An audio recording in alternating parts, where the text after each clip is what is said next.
Hi, my name is Ellen. I work here in our Williston Garden Center at Gardener Supply in the greenhouse, and today I'm going to talk about watering houseplants. So this is the biggest thing I talk with folks about in the greenhouse that contributes to success of your houseplants. And people have a lot of kind of stress and fear around how to water. They're really afraid to overwater and all that kind of thing. So two really simple things that I'm going to break down that I see the most often.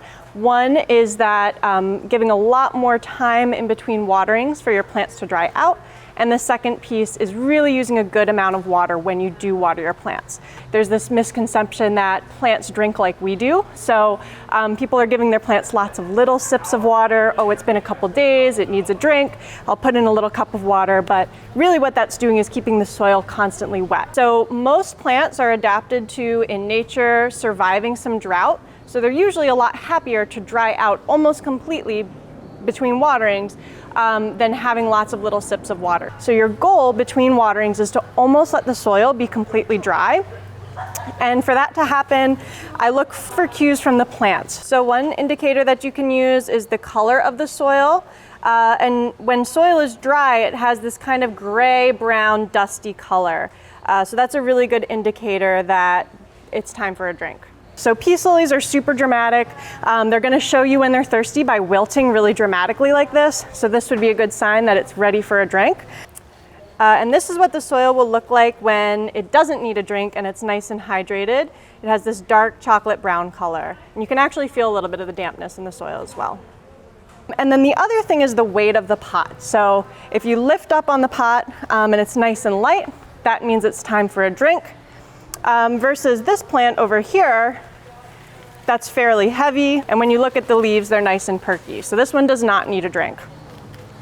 The other piece that I find that we run into with watering is that people aren't giving their plants enough water when they're actually dry. Usually when I'm talking to them, they're afraid to give their plant too much water at once. So usually they end up giving their plant a cup or a little sip of water, just enough because they're terrified to overwater. But the truth is if you have a pot that has good drainage, it's really hard to overwater in one sitting. And actually, if you're giving it a small amount of water, you're not giving it enough of a drink. So for example, with this peace lily that's super dry to the point of wilting, if you were just to give it a cup of water,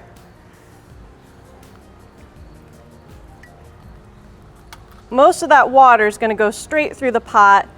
You can see here on the sides, especially in turning it around, that it didn't nearly get to all of the pot. So actually when you water, you want to water with the goal of really saturating all of the soil. So you want to get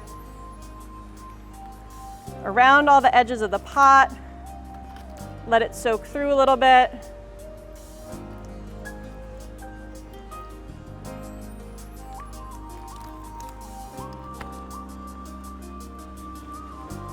And really what I want you to focus on is how much water I'm giving this plant. And because it's all draining out the bottom, it's not considered overwatering.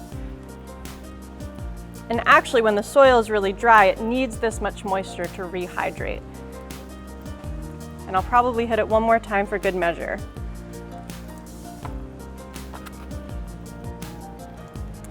All right, so as you can see, I gave that plant a ton of water because it drained out the bottom. It wasn't overwatering.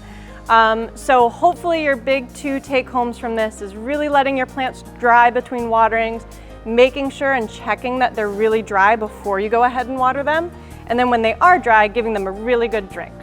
So hopefully this helps in your plant care, and you can take home some tips for watering your houseplants.